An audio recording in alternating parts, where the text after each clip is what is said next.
3 విషయాలు ఒకే పదంతో కూడిన 3 మాటలు అక్కడ చెప్పబడి ఉంటాయి.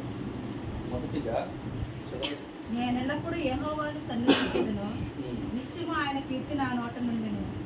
యెహోవాను బట్టి నేను అతిశయించుచున్నాను, దీనులు దానిని విని సంతోషించెదరు. నాతో కూడి యెహోవాను గణపరచుడి, మనం ఏకంగా కూడి ఆయన నామమును గొప్ప చేయుదుము. ఏం చేయాలంట? మనం ఏకంగా కూడి ఆయన నామమును గొప్ప ఆలోచించుడు. నేను యెహోవా యొద్ద విచారణ చేయగా ఆయన నాకు ఉత్తరం ఇచ్చెను. నాకు కలిగిన భయమును దేవుని దగ్గర విచారణ చేస్తే ఏమిస్తారంట? అంటే జవాబు ఉన్నది. మనము ఇదివరకు జాబులు జవాబులే కదా, కూడా లెటర్లు.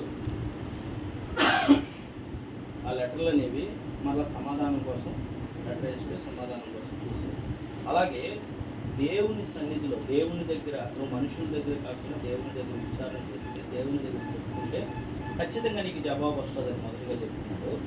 రెండవదిగా 6వ వచనం, ఈ దీనుడు మొరపెట్టగా యెహోవా ఆలకించెను, అతని శ్రమలన్నిటిలో నుండి అతనిని రక్షించెను.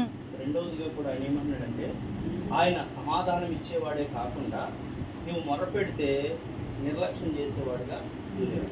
అందుకే ఆయన అంటున్నాడు, మీరు అడుగునప్పుడు లేకపోతే మీరు ప్రార్థించినప్పుడు విననేరకున్నట్లు నా చెవులు కాలేదు.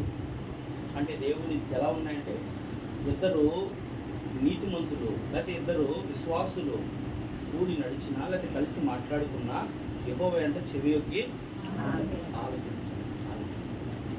అంటే మానవులు ఒకవేళ అధికారులుగా ఉన్నవారు లేకపోతే గొప్ప హోదాలోనూ లేకపోతే అధికారంలో ఉన్నవారు ఒకవేళ నువ్వు ఎన్నిసార్లు తిరిగినా పట్టించుకోలేమో, కానీ నీవు నేను ఆరాధిస్తున్న దేవుడు ఎల్లప్పుడూ మన మొరని ఆలకిస్తాడు. అందుకనే ప్రభువు ఒక ఉపమానం చెప్తున్నాడు. కఠినాత్ముడైన ఒక న్యాయాధిపతి ఉన్నాడంట, వాడి పేరు అలాగే చెప్పాడు ప్రభు. ఒక విధవరాలు తనకున్న వ్యాజ్యం తీర్చమని మాటికి వెళ్తుంది. మాటికి వెళ్తూ ఉంటే అతను ఎవరిని లెక్క చేయడంట, అసలు ఎవరిని లెక్క చేయడంట. అలాంటి దేవుడి దగ్గరికి వెళ్తున్నప్పుడు అతను అనుకున్నాడంట, ఈ విశ్రావులకి విధవరాలు ఎందుకు అన్ని పర్యాలు మన దగ్గరికి వస్తుంది, ఏంటో అడిగి తెలిసేదే పోదా అనుకుని, ఏంటమ్మా నీ సమస్య అన్నాడు. అలాంటి సమస్య అంటే అది క్లియర్ చేసి దేవుడు ఎందుకు ఈ ఉపమానం చెప్తున్నాడంటే, కఠినాత్ముడు ఎవరిని లెక్క చేయని వాడే మాటికి వెళ్ళి అడుగుతున్న దాన్ని లేదా అవసరత నెరిగిని ఆ వ్యాజ్యం తీర్చాడు కదా. ఎల్లప్పుడూ నువ్వెప్పుడు మొరపెడతావా ఆలకిందామని ఎదురు చూసే నీ తండ్రిగా ఉన్న నేను, నీ దేవుడిగా ఉన్న నేను నీ గురించి పట్టించుకున్నా, నీ మొరను ఆలకించనా అని ప్రభు ఉపమాన రీతిగా చెప్తున్నాడు. మొట్టమొదటిగా ఏం చెప్తున్నాడు అంటే కనుక నీ విచారం ఏదైతే ఉందో ఆయన దగ్గరికి తీసుకెళ్ళినప్పుడు ఆయన నీకు సమాధానాన్ని ఇస్తానంటున్నాడు. రెండవదిగా గర్వాంధకారుడు మొరపెట్టగా కాదు, అంటే నీ మొరలో నేను చెప్పాను కదా ఎలా మొరపెట్టాలో కొన్ని విషయాలు మనం మాట్లాడుకున్నాం. అలాగే దీనుడుగా తగ్గించుకుని మొరపెట్టినప్పుడు ఆయన నిన్ను ఆ తగ్గింపులో ఉంచదు. గంట గొప్పల మీద నుంచి వేదనను పైకెత్తే దేవుడు నీ దీనత్వ స్థితిని నువ్వు తగ్గించుకున్న విధానాన్ని చూసి నేను ఉన్నతంగా నిలబెడతాడు. అందుకనే భక్తులు చెప్తున్నాడు, దీనుడు మొదలుపెట్టగా యెహోవా ఆలకించి అతని శ్రమలన్నిటిలో శ్రమలున్నా విడిపిస్తాడని. మూడవదిగా 7వ వచనం, యెహోవా యందు భయభక్తులు గలవారి చుట్టూ ఆయన దూత కావలియుండి వారిని రక్షించును. ఏం చేస్తాడంటే మూడవదిగా నీ భక్తిని బట్టి దేవుని యందు నీవు కలిగి ఉన్న భయాన్ని బట్టి నీకు ఒక బాడీ గార్డ్ని దేవుడు పెడతాడు.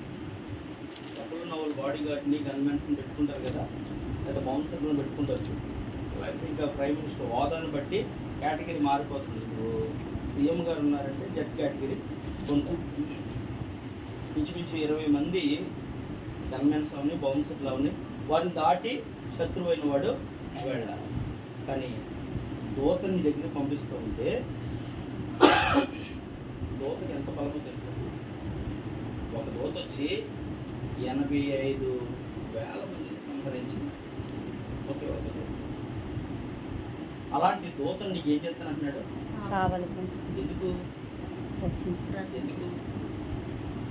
ఎందుకు అంటే కనుక నీ విచారం ఆయన దగ్గరికి తీసుకెళ్ళావు, నీవు ఆయన దగ్గర తగ్గించుకున్నావు, నీవు తప్ప నాకెవరూ లేరన్నావు.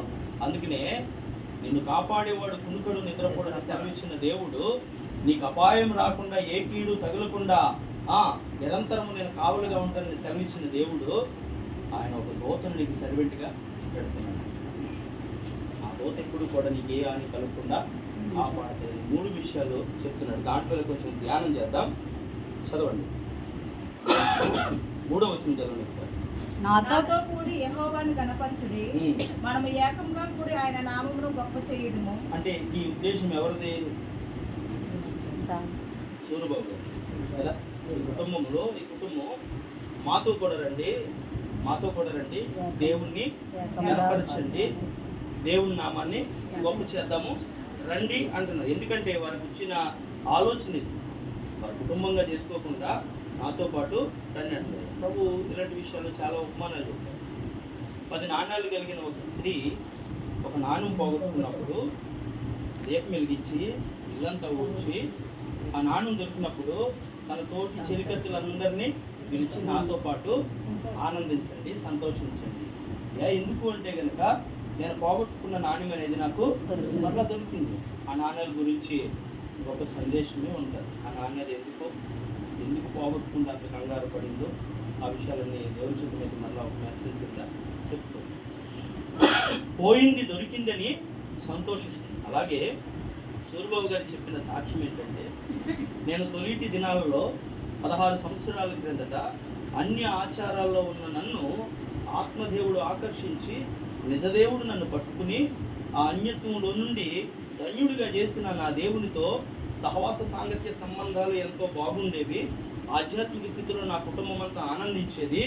మరలా ఈ సుదీర్ఘమైన 16 సంవత్సరాల ప్రయాణంలో నా జీవితంలో లేదా నా కుటుంబంలో లోటు అనిపించింది ఏది అంటే గనుక ఆధ్యాత్మిక లోపం అనేది నా కుటుంబంలో కనిపించింది. దాన్ని మరలా నేను పొందుకోవాలని, నా కుటుంబం అంతా ఆధ్యాత్మికంగా వర్ధిల్లాలని, ఆత్మదేవుని చేతే మా కుటుంబం మరలా కట్టబడాలని ఆలోచన కలిగిందండి అని నవంబర్ నెలలో ఈ గృహ కూడికను ప్రారంభించి, అందుకు ఇదివరటి దినాల్లో అయితే తొలిటి దినాల్లో అయితే మా ఇంట్లో ప్రార్థన జరిగేది. అప్పుడు మేమందరం ఆనందించేవారు. ఆ రోజు ఎప్పుడు వస్తుందా మరలా ఎదురు చూసేవాళ్ళం. కానీ కొన్ని ఇబ్బందులను బట్టో, లేకపోతే డ్యూటీ బిజీని బట్టో, లేకపోతే ఇంట్లో ఉన్న అసౌకర్యాలను బట్టో ఆ ఆధ్యాత్మిక స్థితికి ఆనందానికి దూరం అయిపోయాం. మరలా అదే ఆ ఆనందాన్ని నాకు దేవుడు గుర్తు చేశాడు.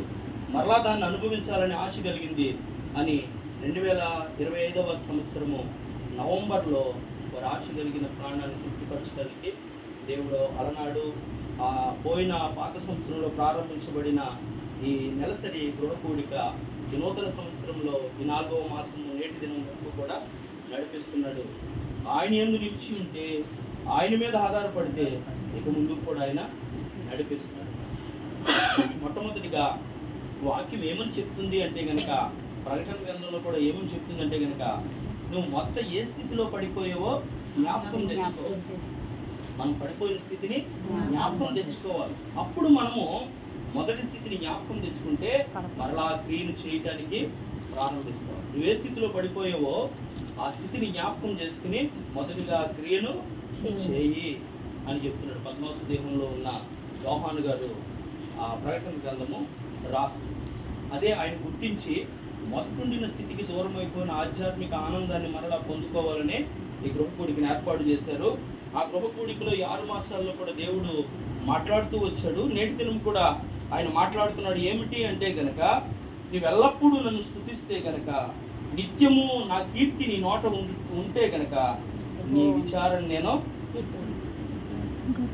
విచారణ చేసినప్పుడు నీకు సమాధానం ఆన్సర్ నేను ఇస్తాను. ఏ విచారంతో నా దగ్గర ప్రార్థించినా, ఏ విచారంతో నా నామాన్ని స్మరించి నా దగ్గరకు వచ్చినా నేను నీకు సమాధానము ఇస్తాను అంటున్నాడు.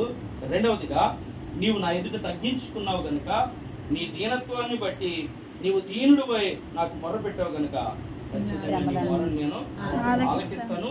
నీవు కలిగి ఉన్న శ్రమలన్నిటిలో నుంచి నిన్నేం చేస్తాను, రక్షిస్తాను అంటున్నాడు. మూడవదిగా, నీవు నా యందు కలిగి ఉన్న భయభక్తులను బట్టి, ఆ ఎడలను చూపుతున్న భయమును, భక్తిని, వినయ విధేయతలను బట్టి నిన్ను కాపాడటానికి, నీకు అపాయం రాకుండా ఒక దూతని నీకు తోడుగా నమ్మదగిన దేవుడు మనకి ఈరోజు సూర్యబాబు గారితోటే కాదు, అలాగా వారి కుటుంబంతోటే కాదు, ఆయన ఆశ్రయించిన వారిని త్రోసివేసే దేవుడు ఎంత మాత్రమో నీవైనా నేనైనా ఎవరైనా కానీ చివరికి ఎన్నో దొంగతనాలు చేసి చివరి క్షణంలో ప్రభా ఈ రాజ్యంలో నన్ను జ్ఞాపకం చేసుకుంటే నీవు దేవుడు అని నమ్ముతున్నానని చెప్తే ఆయన అప్పుడే పరదేశిని ఇచ్చేవాడిగా ఉన్నాడు. నీవు నేను ఆరాధిస్తున్న ప్రభు ఎంత ఘోర పాపినైనా క్షమిస్తాడు కానీ చిన్న పాపాన్ని కూడా ఆయన యాక్సెప్ట్ చేయడు, ఒప్పుకోడు. అందుకనే పాపాన్ని క్షమించి పాపాన్ని ద్వేషించే ఏకైక పరిశుద్ధులు ఎవరైనా ఉన్నారంటే మనం ఆరాధిస్తున్న యేసుక్రీస్తు. పాపం విషయంలో ఎక్స్క్లూజ్ ఉండదండి. చిన్నదే కదా అని ఊరుకోడు. ఆయన చెప్పేది ఏమిటి అంటే కనుక కడివెడి పాలు కలిగిన ఆ కుండలో లేకపోతే పరిశుద్ధమైన నీ జీవితంలో ఒక ఉప్పు కన్ను పాడైతే ఎలాగైతే ఆ నీళ్లు ఆ పాలను ఇరిగిపోతాయో నీ జీవితంలో కూడా అటువంటిది ఏదైనా ఉంటే కనుక దేవునికి దగ్గర అవ్వలేవు అని వాక్య దేవుడు తెలియజేస్తున్నాడు. ఇంకా పైకి బాగానే కనపడుతూ వేరులో ఉండే చేదును బట్టి నీ జీవితంలో ఫలాలు కూడా చేదైనవి వస్తాయి. చేదైన వేరు మొదట్లోనే తీసేసుకోవాలి. అందుకనే నీవు నేను ఒకవేళ మానవుడిగా అనేవాడు ప్రతి విషయంలో ప్రతి దినము కూడా పౌలు గారు చెప్తున్నాడు, దినదినము నేను చనిపోతున్నాను యేసుక్రీస్తులో మరలా చనిపోవడం అంటే పాపం వల్ల వచ్చే జీతమే మరణం. అందుకనే ఈ పాపలోకంలో పాపదేహంతో చూపులో మాటలో ఊహలో ఉద్దేశాల్లో కోరికలో ఏదో ఒక విధంగా తప్పిపోయే అవకాశము ఉన్నది కనుక నిత్యము కూడా క్రీస్తులో బ్రతకాలి అంటే కనుక క్షమాపణ అనేది కోరుకోవాలి. మరలా ఆయన ఏం చేస్తారంట? బ్రతికిస్తాడు. అందుకనే ఆయన ఎదుట మనము తగ్గించుకునేవారుగా ఉండాలి. ఒక 3 విషయాలు నేను చెప్పేసి ఈ అధ్యాయం నేను వివరించట్లేదు కానీ అంతకుమించి 3 విషయాలు చెప్పేసి ముగిస్తాను. తర్వాత అందరం కలిసి ప్రార్థనలు చేద్దాం. ఒకసారి చూడండి, 18వ అధ్యాయం 6వ వచనంలో మనం యాక్టివ్గా కూడి ఆయన నామములో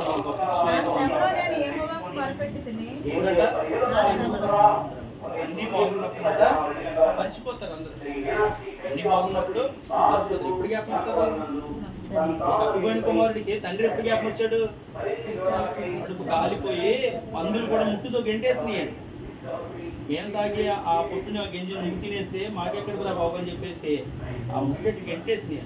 అప్పుడు గుర్తొచ్చిందండి, నా తండ్రి ఇంత సమృద్ధి కలిగిన ఆహారం ఉంది, నేనైతే ఆకలితో చచ్చిపోతాను. దీనికి కారణం ఏమిటి అంటే కనుక తండ్రి ఆకాశంలో పరలోకంలోకి నీకును విరోధంగా నేను ఏంటి పాపం అంటే మాట వినకపోవటమే పాపం, ఆజ్ఞను అతిక్రమించటే పాపం.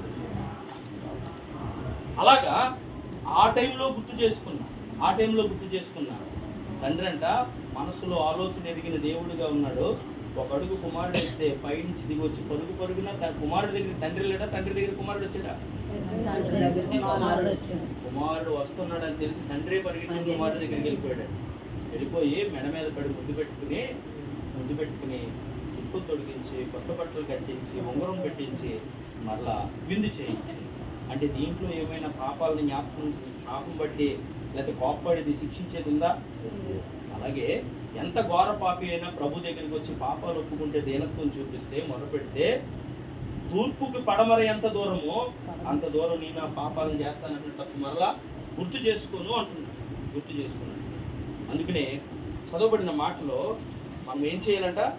శ్రమలో నేను యెహోవాకు మొరపెట్టుకుని నా దేవునికి ప్రార్థన చేస్తుని. శ్రమలో ఎవరికి మొరపెట్టాలి? ఇప్పుడు అంటే మనకు ఆలోచన ఎందుకు చెప్తున్నట్టు ఈ మాట, ఇంతకాలం దేవుని సన్నిధికి వెళ్ళలేదు కదా, ప్రార్థన చేయలేదు కదా, మాట వెళ్ళలేదు కదా, వాక్యం చదవలేదు కదా, ప్రార్థన చేసుకుంటూ లేదు కదా, దేవుడు క్షమించాడంటావా అన్న అనుమానం నీలో ఉంది, అన్న అపోహ నీలో ఉంది. అందుకనే చెప్తున్నాడు, నీ శ్రమలో వినేవాడే దేవుడు. వేరే వాళ్ళు ఎవరైనా అయితే నీ కష్టాన్ని బట్టి తొంగి చూడరేమో కానీ నా శ్రమల్లో మనకి ఎవరైనా ఉన్నారంటే కనుక నేనున్నాను, నీ శ్రమలో నాకు మొదలుపెట్టి నేను మనం అక్కడికి తిరుగుతూ ఉంటాం. విశ్వ ప్రయత్నాలు అన్నీ చేసిన తర్వాత అప్పుడు దేవుని దగ్గరికి అప్పుడైనా తోసివేడు. ఏదో రకంగా ఎప్పుడైనా కానీ నా కుమార్తె అయిన నీవు, నా కుమారుడైన నీవు నా దగ్గరికి రావాలనే తండ్రి ఎదురు చూస్తున్నాడు. కాబట్టి నీ ఆయుష్ను పొడిగిస్తున్నాడు. ఆయుష్ను పొడిగించి రాకడను ఆలస్యం చేస్తాడు. 77వ సంకీర్తన 1-2 వచనాలు చూడండి. నేను ఎలుగెత్తి దేవునికి మొరపెట్టెదను, నేను ఎలుగెత్తి దేవునికి మొరపెట్టేదను. ఆయనకు మనవి చేయదును. ఉమ్. దేవుడు నాకు చెవేగు వరకు నేను ఎలుగెత్తి ఆయనకు మనవి చేయదును. మరి నీ నా అనుభవాలు అలా ఉండాలి. అంటే ప్రార్థన చేయమంటే చేసినట్టే ఉంటుంది కానీ కనీసం అక్కలు కూడా వినపడాలి. అందరికీ వినపడాలంటే ఇప్పుడు ఎందుకు వినపడాలి అందరికీ? దేవుడికి వినపడితే చాలదా? అంటే నువ్వు ముగిస్తున్నావు ఇంకా చేస్తున్నావు ఎవరికి తెలియదు. ఆమె అంటే అర్థం ఏంటి? మరి అలా చెప్పాలంటే నేను వినపడాలి కదా. ఇప్పుడు ఆమె అలా జరుగును కాక అని చెప్పాలంటే నీ ప్రార్థన వినపడాలి కదా. సమాజంలో ప్రార్థన గంభీరంగాను వెలుగెత్తి చేసేదిగాను ఉండాలి. వ్యక్తిగత ప్రార్థన ఎలా ఉండాలి తెలుసా? బయటికి ఊపిరి రాపోయినా నీ పెదాలు మాత్రం అన్నావలే కదిలితే అన్న ఏం చేసింది అంటే కనుక అక్కడ ఉన్న ఏలి అనుమానం వచ్చింది. ఏంటంటే ప్రార్థన గట్టిగా చేసుకోవాలి కదా. కళ్ళంట నీళ్ళు వస్తుంది కానీ పెదాలు కదులుతాయి తప్ప మాటలు పడతలేదు అని చెప్పేసి, అమ్మా ఏంటి వస్తే మధురాలు అయిపోయావా, మద్యం సేవించేవా అంటుంది. ప్రార్థనలో వ్యక్తిగతంగా చేసేది నేను ఇంటి మీద ఒంటిగా ఉన్న పిచ్చుక వలె మూలుగుతున్నాను, బొవ్వ వలె మొదలెడుతున్నాను. ఈ మాటలు ఏంటంటే మూలుగులతో కూడిన ప్రార్థన ఉంటుంది. మంచం నుంచి లేవనలు ఉంటారు, లేదా రోగులైన వాళ్ళు ఉంటారు, వారు లేచి